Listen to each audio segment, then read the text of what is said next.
UKLO 1 year masters. No IELTS required up to 5 years visa. High visa success rate. నమస్కారం అండి. ఆయుష్మతి తల్లి. లక్ష్మీదేవి గురించి మాట్లాడుతూ శ్రీచక్రం అనే మాటని మీరు మాట్లాడటం జరిగింది. దేవి. ఈ శ్రీచక్రం యొక్క విశిష్టత ఏమిటి అసలు చెప్పండి. ముందు శ్రీచక్రంలో వర్ణన గురించి ఆ మంత్రం ఏం చెప్తుందంటే, అమ్మవారి ప్రార్థన శ్లోకాలు చాలా చాలా ఉంటాయి.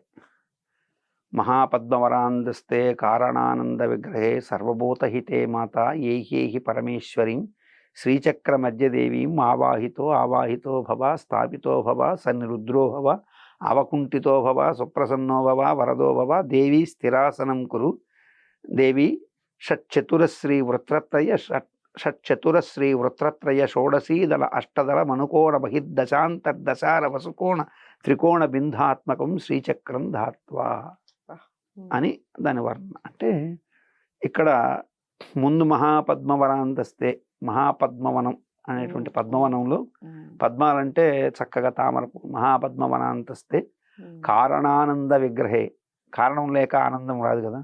అంటే మీరు నవ్వాలి, ఒక కారణం ఉండాలి, ఏడవాలి ఒక కారణం ఉండాలి. సో ఆనందం కలగడానికి కారణం ఏమిటి?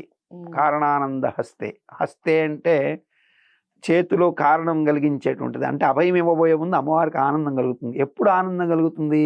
ఇప్పుడు మీరు నాకు సపోజ్ నన్ను ఒక జ్యోతిష్కుడుగా ఎవరో వచ్చి కలిశారు, వచ్చి కలిసి జాతకం చెప్పించుకుంటారు. సో వచ్చిన వాళ్ళకి నేనేదో ఒక 5 నిమిషాల్లో ఈ దోషాలు ఉన్నాయి చేసేసుకోండి అని చెప్పేసి నా ఫీజు నాకు ఇచ్చేయండి అంటే వాడు ఏడుస్తూ ఇస్తాడు. యథార్థం ఏడుస్తూ ఇస్తారంటే ఆనందంగా ఇవ్వరు. నేను వారి సమస్యని చక్కగా విని వారు ఏం చెప్తున్నారో జాతకంలో అన్ని రకాల వారి యొక్క సమస్యల్ని క్లియర్గా విని నాకు తోచిన శాస్త్రపరమైనటువంటివి, అట్లాగే సమాజపరమైన లౌకికంగా కానీ ఉన్నటువంటి సమాజ వర్తమాన పరిస్థితుల్ని అన్నిటినీ క్లబ్ చేసుకొని ఒక మంచి పరిహార మార్గం చెప్పినప్పుడు గురువు గారు చాలా బాగా చెప్పారు, ఒక 1/2 అవర్ మాకు టైం ఇచ్చారు, తృప్తిగా మాట్లాడారు అని వాడు ఆనందంగా ఇస్తారు. సో అమ్మవారు కూడా మీరు చేసే పూజకి ఆమెకు ఆనందం కలగాలి కదా. పూజ అంటే మీరు ఏదో ఆమెకి పెద్ద పెద్ద ఏదో చేయవక్కర్లే. ప్రకృతిలో దొరుకుతున్నటువంటి తామర పువ్వులు, ప్రకృతిలో దొరుకుతున్నటువంటి పసుపు కుంకుమలు, అక్షతలు, వీటితో అమ్మవారి పాలు, ఆవు పాలు, ఇటువంటి వాటితో అమ్మవారిని పూజ చేస్తే సంతోషిస్తుంది. సర్వభూత హితే మాత. ఎవరామి? సర్వభూతములకు హితం కాని లక్ష్మీదేవి మీ దగ్గర ఉంటుంది, నా దగ్గర ఉంటుంది. సర్వభూతాలకు హితం అంటే మంచి చేసామే. చెత్త భుజం మీద వేసుకుపోయే వాడి దగ్గర కూడా లక్ష్మీదేవి ఉంటుంది. Got my point. వాడి దగ్గర డబ్బులు లేకపోతే వాడు ఎట్ట అన్నం తినగలుగుతాడు. సో కాబట్టి ఆమెకి సర్వభూతముల మీద హితమైనటువంటి భావనే ఉంది. అందరి హితం కోరుతుంది కాబట్టి లక్ష్మీదేవి. ఇక్కడ ఒక్క ప్రశ్న మీరు చెప్పేటప్పుడు ఈ సర్వభూతల హితము అన్నారు, మరి ఎందుకు లక్ష్మీదేవి కొంతమంది దగ్గర ఎక్కువ? అది కూడా ఉంది, చెప్తాను. కలియుగంలో లక్ష్మిని ఎంత నిగ్రహించే రాక్షస గుణం కలిగి ఉంటాడో వాడి దగ్గర ఉంటుంది, కానీ నిజలక్ష్మి కాదు. మాయాలక్ష్మి రూపంలో జ్యేష్ఠాదేవి వాడి ఇంట్లో తిష్టవేస్తుంది. మీ ఇంట్లో డబ్బు ఎంత పెరిగి కట్టలు కట్టలుగా నువ్వు ఇంట్లో బ్లాక్ మనీ పెట్టుకుంటున్నావు అంటే రోగాలు, నీ ఇంట్లో బిడ్డలు అంత నాశనానికి నువ్వు తెచ్చి పెట్టుకుంటున్నట్టే. మారణాయుధాలు, శస్త్రాస్త్రాలు, విషమందులు నీ ఇంట్లో పేర్చుకుంటున్నావు. మితమైన ధనము, ధర్మబద్ధమైన ధనం నువ్వు ఎంతైనా సంపాదించమని శాస్త్రం చెప్పింది. అక్రమార్జన చేసి నువ్వు ఈ డబ్బులు ఇంట్లో కూడబెట్టే కొద్దీ ఆ ధనం ఎత్తుకొని నువ్వు ఒక రోజు కూడబెడతావు. నీ కొడుకు మొదటి రోజు ఒక కట్టెత్తుకొని వెళ్తాడు, ఒకరోజు క్రికెట్ బెట్టింగ్ ఆడతాడు, రెండో రోజు ఇంకోటి ఆడతాడు, ఇంకో రోజు ఇంకోటి ఆడతాడు. ఆఖరాక ఆ ధనం అంతా చాలని రోజు నువ్వు నిగ్రహించావు అనుకోండి, బయటికి వెళ్ళి ధనం అప్పు చేస్తాడు. అప్పు కూడా పుట్టని రోజు ఏం చేస్తాడు? తప్పనిసరిగా వెళ్ళి ఒక తప్పుడు పని చేస్తాడు. ఎవరినో కొట్టి తీసుకోవడానికి దొంగ అవుతాడు.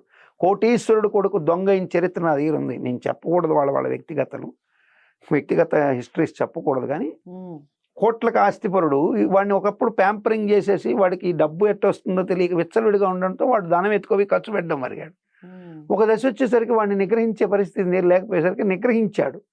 వాడు ఏం చేశాడు? బయటికి వెళ్ళి అప్పులు చేస్తూ వచ్చాడు. అప్పులు కూడా ఇవ్వని పరిస్థితులు ఏం చేశాడంటే ఇంకా స్నేహితుల ఇళ్లలోకి వెళ్ళేది, వాళ్ళ ఇంట్లో డబ్బులు దొంగిలిస్తూ అయ్యో. అడ్డంగా దొరికితే మరలా తండ్రి బాధలు వర్ణనాతీతం. సో అంతేగా. కాబట్టి ధనం ఎంత పెరుగుతుంది అన్నప్పుడు అంతగా భక్తి లక్ష్మి ఆరాధన చేస్తే ఆ ధనానికి నిజంగా సార్థకత ఉంటుంది. అప్పుడు నువ్వు కట్టలు కాదు, మూటలు పెట్టినా అమ్మవారు సంతోషిస్తుంది. దాంట్లో అయితే అనుమానం లేదు. ఎందుకంటే అంతకంత దైవభక్తి అంతంత దానికి తగినట్టు గ్రహించుకోవడం. అంటే సర్వభూత హితే మాత అని అందుకే అన్నారు. కాబట్టి రాక్షసుల దగ్గర ధనం ఉంటుంది. కృత త్రేత ద్వాపర యుగాలు చూస్తే రావణాసురుడు దగ్గర లక్ష్మీదేవి కావాల్సినంత ఉంది. దాని పేరే శ్రీలంక, లక్ష్మీ లంక దాని పేరే. సింహళం దాని అసలు పేరు. అంటే సింహళం అనేటువంటి పదం తర్వాత సింహళ దేశం కాస్త మనం శ్రీలంక శిలోను శ్రీలంక అయ్యిందని చెప్పుకుంటాం. సో లంకాపట్టణానికి శ్రీలంకాపట్టణం అనేదే పాత పురాణాల్లో కూడా ఉంది. కాబట్టి ధనం ఎవరి దగ్గర ఉంటుంది అనేది లక్ష్మి కారుణ్యమార్త. ఆమెకి ఇంకా అసలు ఎవరి దగ్గరికి నేను అంటే ఎవరు ఆమెని ప్రేమగా చూస్తారో వాళ్ళ దగ్గర ఉంటుంది అంతే. సో దాంట్లో అసలు మీకు లక్ష్మి నిలవ ఉండడానికి ఎలాంటి నియమాలు ఆమె పెట్టదు. నువ్వు ఇలా చేస్తేనే నేను ఉంటాను నీ దగ్గర అని పెట్టదు. నువ్వు నన్ను ఎంత అర్చిస్తే అంత ఉంటుంది అంతే, ఎంత జాగ్రత్తగా చూస్తే అంత ఉండిపోతుంది. కానీ నిజలక్ష్మి మాయాలక్ష్మి ఇద్దరు ఉంటారు. మాయాలక్ష్మిని గ్రహించుకొని నిజలక్ష్మి సంపన్నం కావడానికి చేసేటువంటి పూజలే మన శాస్త్రం చెప్పింది. మాయాలక్ష్మి ఉంటుంది, రేపు ఆ లక్ష్మి వచ్చి ఈ నిజమైనటువంటి నీ వంశాన్ని తినేస్తుంది, అయిపోయింది. కాబట్టి సర్వభూతహితే మాత ఏహేహి పరమేశ్వరి అన్నాడు. ఏహి అంటే ఇక్కడ రా తల్లి అని, ఓ పరమేశ్వరి అన్నాడు. అయిన తర్వాత షట్చతుర. ఇప్పుడు లక్ష్మీ ప్రసన్నం గురించి ఇప్పుడు నేను చెప్పాను, నిజలక్ష్మి ఇక్కడ వస్తుంది. షట్చతుర అంటే 6 చతురాలు ఉంటాయి. 6 చతురాలు ఏమిటి అంటే మనలోని అరిషడ్వర్గాలు, 6 ఋతువులు కూడా. సో 6 ఋతువుల్లో అరిషడ్వర్గాలకి నువ్వు లోబడకుండా కామక్రోధ లోభ మోహ మదమాశ్చర్యాలు లోబడకూడదు, వాడుకోవాలి. ఇప్పుడు కామం లేదనుకోండి, కోరిక లేకపోతే ఎట్టండి ఉండాలి, లోభం లేకపోతే ఎట్ట ప్రతి ఒక్కరికి దానం చేసేస్తాడు. మోహం ఉండాలి, మదం కూడా ఉండాలి. ప్రదర్శించవలసిన దగ్గర మదము మాత్సర్యం తగుమాత్రం. ఇప్పుడు వంటలో షడ్రుచులు అనేటువంటివి ఏవైతే ఉన్నాయో అన్ని సమపాళల్లో పడితేనే అది నిజమైన వంట అవుతుంది. ఒకటి ఎక్కువ పడితే ఉప్పు ఎక్కువ అవుతుంది, ఒకటి తక్కువ పడితే ఇంకోటి అవుతుంది. కాబట్టి ఈ షట్చతురాల్లో మీకు ఏది ఎంత కావాలో అంత మాత్రం వరకు పర్మిషన్స్ ఇచ్చింది అమ్మవారు. ఇచ్చిన తర్వాత షట్చతుర శ్రీ వృత్రత్రయము అన్నారు. అంటే ఈ షట్ చక్రాలు ఎవరైతే పర్ఫెక్ట్ గా ఉన్నాడో ఈ షట్చతురాలు అట్లాగే మనలో ఉన్నటువంటి షట్చక్రాలను కూడా అర్థం చేసుకుంటున్నాడో వాడికి శ్రీ వృత్రత్రయం. శ్రీ వృత్రత్రయం అంటే శ్రీ అంటే లక్ష్మీదేవి, వృత్రత్రయం అంటే విద్యా రూపంలో వస్తుంది, శక్తి రూపంలో వస్తుంది, సాక్షాత్ లక్ష్మీ రూపంలో వస్తుంది. షోడశీదళ ఎట్లా వస్తుంది? 16 దళములు అంటే 16 దళాల్లో వస్తుంది. 16 దళాలు అంటే ఏమిటి? 16 దళం అంటే 15 దళాలు 15 రోజులు. పాడ్యమి నుంచి పౌర్ణమి, పాడ్యమి నుంచి అమావాస్య. ఆ 16వ దళం ఏదైతే ఉందో అదే అమ్మవారు. 16 రోజులు ఆమె 15 చక్రాల్లో తను ఒక్కొక్క రోజు స్టెప్ బై స్టెప్ తరుగుతూ వస్తుంది. కాబట్టి కొన్ని కుటుంబాల్లో చూద్దామన్నా వాళ్ళ ఇంట్లో కష్టం అన్నదే కనపడదు. మీరు కావాలంటే నేను కొన్ని కుటుంబాలు ఇస్తాను చూడండి. వాళ్ళ ఇంట్లో అకాల మరణాలు ఉండవు, వాళ్ళ ఇంట్లో అనవసర రోగాలు లేవు, వాళ్ళ ఇంట్లో ఆకలి కేకలు లేవు, వాళ్ళ ఇంట్లో ధనం కోసం బాధపడాల్సిన ప్రశ్న లేదు, పిల్లల కోసం బాధపడే పని లేదు. భార్య భర్త పిల్లలు ఆనందమైన జీవితం గడిపేటువంటి కుటుంబాలు ఉన్నాయి. ఏమిటి వీళ్ళ దగ్గర ఉందని నేను వెళ్ళి చూస్తే ఆయన ప్రతిరోజు ఉదయం లేచి క్రమం తప్పకుండా నిత్య సంధ్యానుష్ఠానాలు చక్కగా పూజ అన్నీ చేసుకుంటాడు. ఆ భార్య భర్తకి సహధర్మచారిణిగా ఉండి ఆమె ఎలా అనుసరించాలో అనుసరిస్తుంది. వేదంతో బతుకుతున్నారు. మహావేద పండితుడు, ఇంట్లో పిల్లలు చక్కగా వేద పండితులైనారు. పెళ్ళిళ్ళు కావేమో ఈ వేద పండితులకు అనుకుంటే లక్షణంగా మంచి అదే ఫార్మాట్లో ఉన్న అమ్మాయి వచ్చింది, చక్కగా వంటలు చేస్తుంది, మంచిగా పెద్దల్ని గౌరవిస్తుంది. ఆ వేద పండితుడు నిజంగా వేదాన్ని నమ్ముకున్నాడు, వేద ధర్మాన్ని నమ్మాడు, లక్ష్మీ స్వరూపాన్ని నమ్మాడు కాబట్టి ఉన్నాడు. మిగతా వాళ్ళకి ఎందుకు లేవు అంటే వాళ్ళు చేసే కర్మలు. ఇప్పుడు ఏం లేదు, మనం ఒక ప్యాటర్న్లో వెళ్తున్నాం, సడన్గా ప్యాటర్న్ చేంజ్ అయితే ఏమవుతుంది మీకు? ఇప్పుడు మిమ్మల్ని మీరు మీరు ఎక్కడి నుంచో ఒక డెస్టినేషన్ నుంచి మీ ఆఫీస్కి వస్తుంటారు. అవును. సపోజ్ మిమ్మల్ని ఒక దిల్సుఖ్ నగర్ నుంచో రమ్మన్నారు. ఉమ్.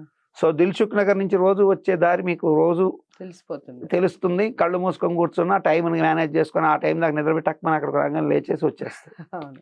సడన్గా మిమ్మల్ని తీసేసి ఉమ్. నువ్వు ఇవే కాదు, ఇలా రాకూడదు, వేరే రేట్ ఇచ్చాను నీకు ఆ రూట్లో రావాలి అంటే ఉమ్. డెస్టినేషన్ చేరుతారు. ఉమ్. బట్ ఎన్ని రకాల కన్ఫ్యూజన్ ఉంటుంది. అంటే మీకు ఒక ప్రాపర్ ఫార్మాట్లో వెళ్తున్న దాన్ని గందరగోళం చేయకుండా ఉండేందుకే మన పెద్దలు చాలా చాలా ఆచారాలు కానీ నియమాలు కానీ కొన్ని ఎందుకు పెట్టారంటే ఇది ఇలా వెళ్తుంటే ఇలా వెళ్తుంటే ఇలా, కానీ దీన్ని కలవకుండా కలిసినందువల్ల తప్పు కాదు. అక్కడ ప్రాపర్ వేస్ అన్ని కూడా చెడిపోతాయి. కన్ఫ్యూజన్, ఏం చేస్తున్నావు తెలియక నువ్వు అక్కడ ఏదైనా కంగారు చేసి ఇంకేదైనా చేస్తే, ఇప్పుడు నువ్వు అలా వస్తున్నప్పుడు నీకు వచ్చే ఆపదలు కూడా ఉంటాయి.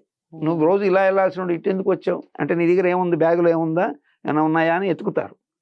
సో కొత్తగా అంటే ఈ దేశం కాకుండా సడన్గా మనం పాకిస్తాన్కి ఉన్నట్టుండి ఇక్కడ ఉండి నేను పాకిస్తాన్కి వెళ్తానండి అంటే, నేను ఇట్లా ఉండి పాకిస్తాన్కి పోతే వాడేమంటాడు, ముందు అసలు నువ్వు ఎందుకు వస్తున్నావు అంటే. ఇప్పుడు ఆ పాకిస్తాన్ నుంచి ఇండియాకి వచ్చే వాళ్ళ పరిస్థితి కూడా అదే. సడన్గా ఇండియాకి వస్తున్నాడంటే వాడు పాకిస్తాన్ నుంచి వస్తున్నాడంటే వాడిని స్క్రీన్ టెస్ట్లు, ఆ టెస్ట్లు, ఈ టెస్ట్లు అన్నీ చేస్తారు. ఎందుకంటే భద్రతాపరమైన చర్యలు. సో కాబట్టి ఇక్కడ శ్రీ వృత్రత్రయం అనే దగ్గర ఈ షట్చతురాలు, ఈ వృత్రత్రయంలో లక్ష్మీ శబ్దం అలా ఉంటుంది. షోడశీదళ అంటే అమ్మవారు కూడా అలాగే ఈ ప్రాపర్ డేట్స్లో మీకు అలా తిరుగుతూ వస్తే లక్ష్మీదేవి వస్తుంది. తర్వాత అష్టదళం అంటే అష్ట సంపదలు, అష్ట దరిద్రాలను తొలగిస్తుంది, అష్ట సంపదలను ఇస్తుంది, అష్ట సిద్ధుల్ని కలిగిస్తుంది.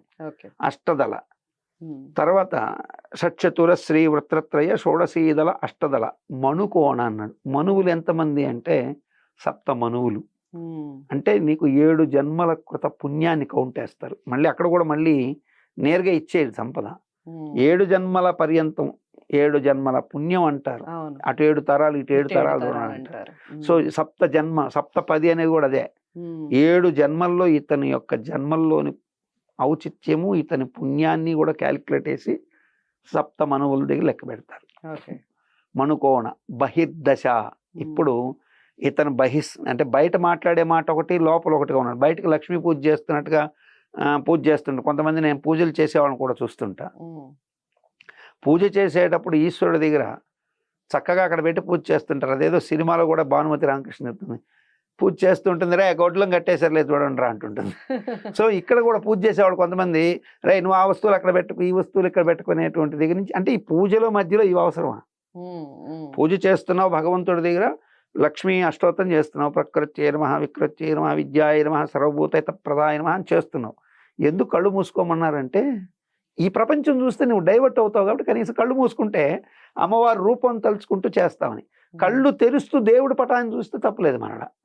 కళ్ళు తెరిచి ఇలా పూజ చేస్తూ ఇలా డైవర్ట్ అవుతావు కాబట్టి, ఇలా డైవర్ట్ అయినప్పుడు ఎవడో ఒకడు వస్తుంటాడు, రాకు అయి ముట్టుకోకు, ఇట్లాంటివన్నీ ఎందుకు వస్తాయి? చూడబట్టి. కాబట్టి ఈ డైవర్షన్ కాకుండా అంతఃకరణంలో కన్నా ముందు బయట ఎలా ఉన్నాడు, అంతర్దశార బహిర్దశ. అంతర్దశ అంతస్సులో అమ్మవారిని అర్చిస్తున్నాడా? అంతర్దశ బహిర్దశార వసుకోణం, వసువులు, అష్టవసువులు. ఇలా అయిన తర్వాత వీడికి అష్టవసువులు అంటే భూమి, వసురూపం అంటే ఈ భూమిలోని 8 దిక్కుల్లోంచి కూడా డైమండ్స్, అంటే మనం చెప్పే డైమండ్స్, ఆగ్నేయం నుంచి నీకు ఇవాళ కలిసి వస్తుంది జ్యోతిష్యంలో, ఇవాళ నీకు ఆగ్నేయ మూల నుంచి లక్ష్మి వస్తుందంటే ఎక్కడి నుంచి వస్తుంది? నీకు ఇక్కడ అమ్మవారు రాసి ఉంటే వస్తుంది ఆగ్నేయ నుంచి. సో ఇవాళ దక్షిణం నుంచి నీకు మరణం రాసిందంటే అమ్మవారు ఆగ్రహంలో ఉందని. సో నీకు ఆపద ఉంది, దక్షిణ పక్క వెళ్తే ఇవాళ వాహన గండం ఉంది. అవన్నీ జ్యోతిష్యులు ఎలా చెప్తారంటే ఈ కర్మ శాస్త్రాన్ని అమ్మవారిని అనుసరించే జ్యోతిష్ శాస్త్రం కూడా. సో నవావరణలు కూడా, నవ అంటే 9 గ్రహాలు. నవ ఆవరణార్చన చేసిన వాడికి, శ్రీచక్రంలో నవావరణార్చన చేసిన వాడికి గ్రహాల బాధలు ఉండవు, గ్రహ బాధలు పోతాయి. సో ఇక్కడ ఇట్లా అష్టవసువులు అంటే భూమిలోని 8 దిక్కుల్లోంచి పైన ఊర్ధ్వ అధో పురుషాల్లోంచి కూడా నీ కష్టం రాకుండా అమ్మవారు కాపాడుతుంది శ్రీచక్రావర్చనలో. షట్చతుర శ్రీ వృత్రత్రయ షోడశీదళ అష్టదళ మనుకోణ బహిర్దశాంతర్దశార వసుకోణ త్రికోణ. ఈ త్రికోణం అనేది ఏమిటయ్యా అంటే అమ్మవారి యొక్క స్వరూపం, లక్ష్మి, పార్వతి, సరస్వతి. త్రికరణ శుద్ధిగా నువ్వు అమ్మవారు ఉన్నావని నమ్మితే ముగ్గురు శక్తులు ఉన్నారని నువ్వు నమ్మితే ఆటోమేటిక్గా నువ్వు చేరేది ఫైనల్ బిందు. అంటే త్రికోణం తర్వాత లాస్ట్లో ఉండేది బిందు. ఆ బిందువే అమ్మవారు. ఆమె లక్ష్మి, ఆమె లలిత, ఆమె దుర్గా. సో శ్రీచక్రంలో ఏదో తెలియక మేరు పెట్టేసుకోండి, ఇంట్లో పెట్టుకోండి, శ్రీచక్రం పెట్టుకొని పూజ చేయండి అంటే ఈ పూజ చేసే విధానం తెలియనప్పుడు నువ్వు అది అక్కడ పెడితే ప్రయోజనం ఏంటి? అవును. సో కాబట్టి పూజా విధానం నీకు తెలుసుకోవాలి. శ్రీచక్రార్చన ఖచ్చితంగా తెలుసుకొని లక్ష్మీ ప్రధానంగాను, సరస్వతీ ప్రధానంగాను, పార్వతీ ప్రధానంగాను శ్రీచక్రావరణార్చన చేసినటువంటి వాళ్ళకి నిస్సంశయంగా అమ్మవారి అనుగ్రహంతో సకల సంపదలు వస్తాయి. అందుకనే శ్రీ విద్యాం పరిపూర్ణ మేరు శిఖరే బిందు త్రికోణే స్థితాం. అమ్మవారు ఎక్కడుందంటే శ్రీ విద్యాం. శ్రీ విద్య అంటే డబ్బులు ఇచ్చే విద్య. శ్రీ అంటే లక్ష్మి. లక్ష్మి అంటే మనం ఇట్లా డబ్బుల కింద చూడకూడదు. జ్ఞానము కూడా లక్ష్మే. జ్ఞానము లక్ష్మి. నీ యొక్క భౌతికమైనటువంటి అమ్మవారు ఇచ్చినటువంటి ముఖ వర్చస్సు ఏదైతే ఉందో అది కూడా లక్ష్మి. నా ముఖంలో వర్చస్సు, మీ ముఖంలో మంచి వర్చస్సు ఉందండి గురువుగారు అంటే వర్చస్సు ఊరికే ఇంట్లో కూర్చుంటే రాదు. అమ్మవారిని నర్చించి చక్కగా పూజ చేస్తేనే ఆ వర్చస్సు వస్తుంది. సో కాబట్టి శ్రీ విద్యాం పరిపూర్ణ మేరు శిఖరే, పరిపూర్ణమైనటువంటి ఆ మేరు శిఖరం మీద బిందు త్రికోణే స్థితాం కామాక్షి కరుణా రసార్ణవమయీ. కామాక్షి అంటే కోరికలు తీర్చేటువంటి కళ్ళుని కలిగినటువంటిది, కామ్యమును తీర్చేటువంటి కరుణారసమైనటువంటి కన్నులు కలిగినటువంటిది. కామాక్షి కరుణా రసార్ణవమయీ, కరుణనే వర్షించేటువంటి గుణం కలిగినటువంటి ఆమె.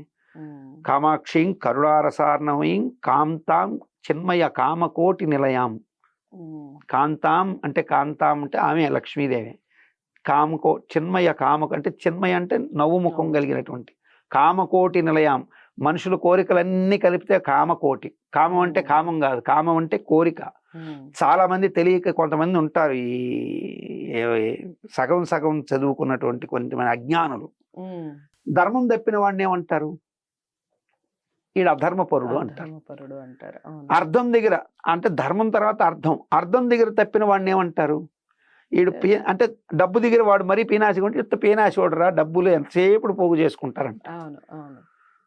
మోక్ష మార్గంలో తప్పిన వాడిని ఏమంటారంటే భగవంతుడిని నమ్మని వాడిని వీడొత్త నాస్తికుడు రా, వీడొత్త దేవుడు ద్రోహిరా అంటారు. కానీ కామ్యం ఏదో తెలుసుకోకుండా నిజమైన కామ్యాన్ని మర్చిపోయి పిచ్చి పిచ్చిగా తిరిగేవాడిని తిరుగుబోతూ వదలబోతూ ఈడంత ఇంకా చెప్పాలంటే చిత్తకార్తె కుక్క అని కూడా అంటారు. అంటే చిత్తకార్తెలో కుక్కకి ఏంటంటే దానికి కామ్యం నేర్చినప్పుడు అది పక్కన ఏమున్నదో కూడా పట్టించుకోదు. అది నేను వర్ణించకూడదు, చాలా చండాలంగా కూడా ఉంటుంది.